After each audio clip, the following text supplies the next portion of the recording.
Yo, what's up guys? Terrell here from Terrell Game Vlogs, and I figured I'd do this video just for the sake of, for those who might be on the fence, or for those who in the future plan to get a Wii U, whether you want to buy one for your kids on Christmas or you're getting one now. I figured I would take the position I'm in, which would be specifically that I own the console and I play games on it. And this specific video will be just pretty much on the games. So, I have right now, as you can see, 8 titles, and I will go ahead and tell you which ones I've beaten and how far I am in the other ones that I haven't beaten, because I know some people tend to not like certain decisions if you haven't beaten the game or anything. Beating the main story, still need to do the extra stuff. Beat the main story, beat the main story, almost done to the main story. Still pretty early in the game, halfway through the game. It's a minigame collection. You can't truly beat it, but and beat the main story. Now, this video is for those who, as I said, are planning to get one in games that you should get. Because a lot of people have been on the fence, because I know people don't trust reviewers and shit, but technically, what I'm about to do isn't too much different, because a reviewer is just a guy giving his opinion on the games. This is me giving my opinion. I just don't have a fucking site name or like IGN or GameSpot or Game Trailers or Eurogamer behind me, so it's just me saying these things. So, let's say you get the Wii U for $300. Well, depending on the game, you might want to get one of the bundles. Now, honestly, to me, the ones I'm not going to recommend particularly are Zelda and this. And the reason why I'm not recommending these is, for one, this is minigame shit. I think you get this with every Wii U, no matter which one you get. I think you just get like a downloadable version with some of the other bundles. And then this, I haven't played enough, and I don't know enough about the Zelda series to comment on this, because I didn't play it originally when it came out on the GameCube. So that's the reason why I'm not going to give my opinion on those. Everything else, I am. So, let's say you have a limit of $500 and you rather get about 4 games for your Wii U. Which of these games do I think you should get? I'm going to say, even though I haven't beaten this is on the list. This is on the list. This is on the list. And then I would either alternate between this or this. And people are like, why don't you pick this? Well, here's the thing. This is 4-player Mario, and this is 4-player Mario. Needless to say, I think you're going to have a lot more fun with this than you will with this. That's just my opinion. That I have a lot more fun with this than this. But that's me. The reason why I say alternate between Sonic and Wonderful 101 is because depending on what kind of fan you are. If you're a Sonic fan, Lost World. If you're not, Wonderful 101. Why do I say that? It's because these two games have a similar issue with them, that they're the two probably the most challenging games of this pile. I'm not saying Rayman isn't hard, but I think almost anyone who played Rayman Origins on the PS3, the 360, the Wii, I think it's on the DS and the PS Vita, I'm not sure. The Rayman Origins is on fucking everything, and Rayman Legends is on fucking everything. Rayman Origins was just harder. Sonic Lost World and Wonderful 101 both suffer from conveyance issues, meaning they don't tell you everything you need to do at the beginning of the game. It kind of just, some of that shit you just have to figure out on your own. But if I had to pick one over the other, personally, I pick Wonderful 101. And I know that's kind of fucked up, and it's not like that's a bad Sonic game. People don't misunderstand me when I say that. But I feel like Wonderful 101, for people who aren't looking for really hard games, like, put it this way, when it comes to conveyance issues, this tells you the majority of what you need to do. The only thing I think this thing had a problem telling me what to do was is that you had to buy the guard move. That was like the most offensive thing I can think of on the top of my head. Sonic is a lot of things you're going to need to know. And granted, if you're willing to go through the trial and error, whatever, but these are my 4.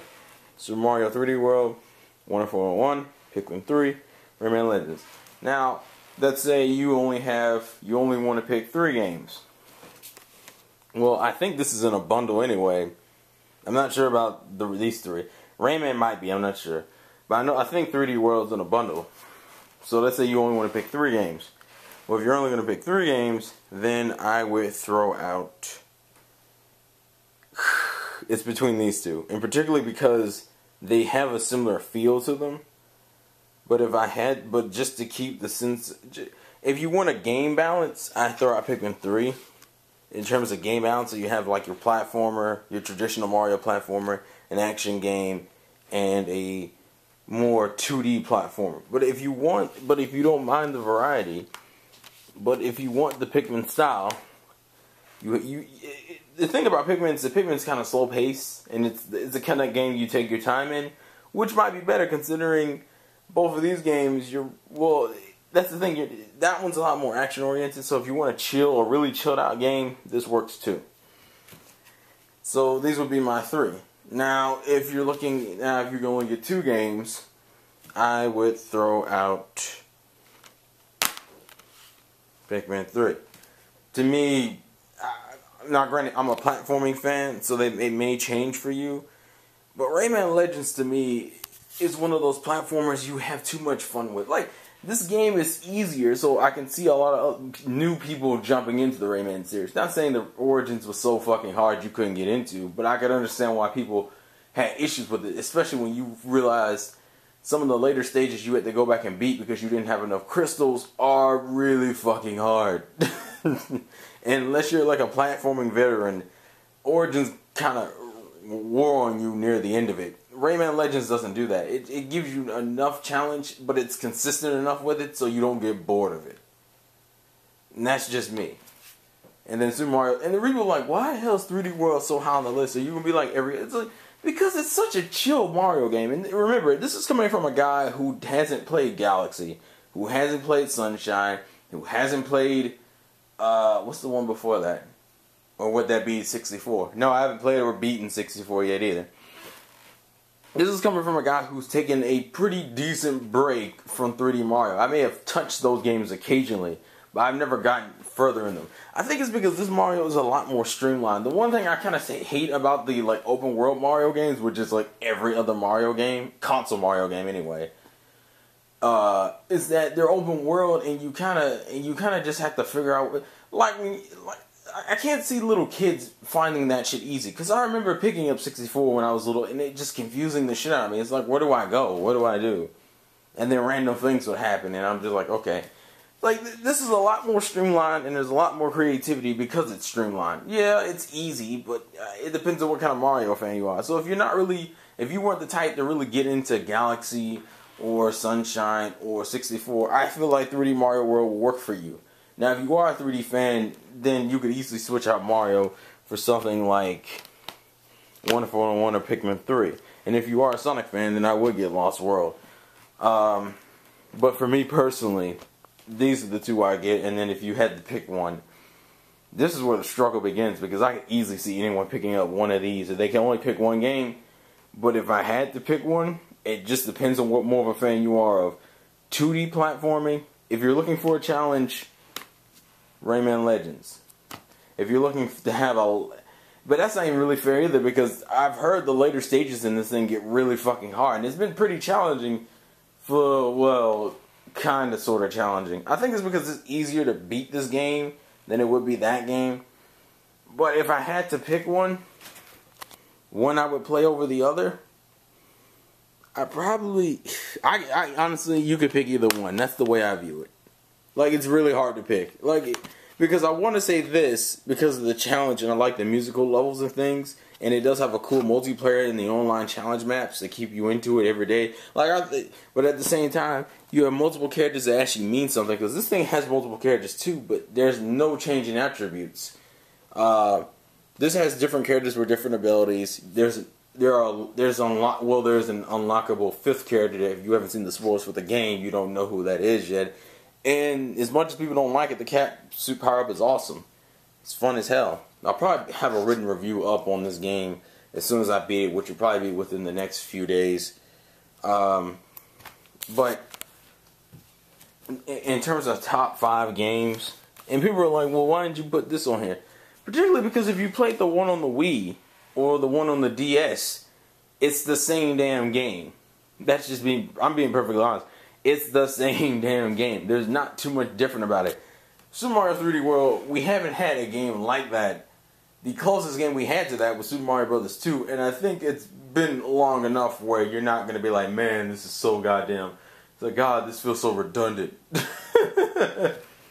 So, if you want your action, adventure, shit to keep you on your toes, I think if you're a gamer who likes really hard challenges from the get-go, these to me, those are your challenge games. If you like games that keep you on your toes, but you're allowed to take your time and chill at some points, it'd probably be these three. And people are like, why Pikmin 3? Pikmin 3 has a time limit, but it eases you in the game so, you know, smoothly. It doesn't beat you over the head with tutorial, and you get to ease your way into the game and enjoy yourself for a little while. And plus that, you can restart days in Pikmin 3, so if you fuck up, the game doesn't just straight out go, you lose, you fail. Well, Sonic kind of does that with the game over shit, but it's not. Let's just say that's it, how it is. So, overall, that's where I would stand with that. And that's 8 games, considering. Now, obviously, you can throw away Nintendo Land if you want to. So, 7 games, and I bought my Wii U in May. So, May to December would be about 7 months. So, I have a game for every month, even though I got some of these games in the same month. But this is just kind of a little video I wanted to do for those who were on the fence and didn't know whether they wanted to get a Wii U or not. And if they did, which games to get for it.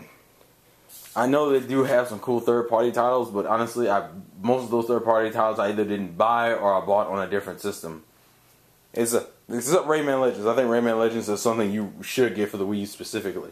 Especially because I heard the Vita version is missing levels, and then the PS4 and Xbox One versions are being out, but unless you already own those consoles, that means you gotta spend money for a console to get that shit too. And the Wii U is the cheapest of the 3 anyway. So I just figured I'd do this for those who were curious. I think it's honestly the control scheme for both of these games is what makes them kind of difficult. Once you get used to it, the challenge is still there, and these are more the traditional. Like, you're not gonna get too confused with this. Oh, and I guess I probably should go with the definitive way to play it. Gamepad doesn't really matter. I would say gamepad though, just because though.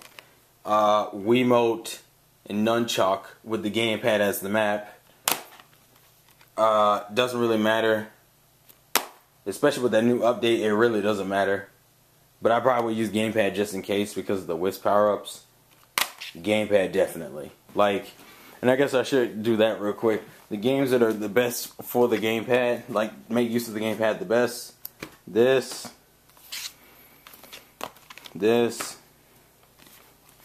I think those are the main ones. Oh, and this. I'm being stupid.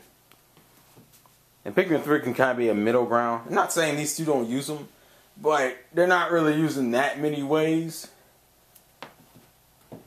I mean, you could throw Super Mario 3D World in there if you wanted to, but I'm just saying, they're not used in that many ways. But this video has been dragging on for too long, so if this helped you make any decisions or you have any other questions, just let me know. But as I said, top 5 Wii U games that I own currently, top 5 Wii U games to buy that you can't get on any other system, except for maybe Rayman, and I still think you should get the Wii U version because it is the quote-unquote definitive version. Yeah. So anyways, once again for your boy Terrell, thank you guys for watching. Talk to you later. Peace out.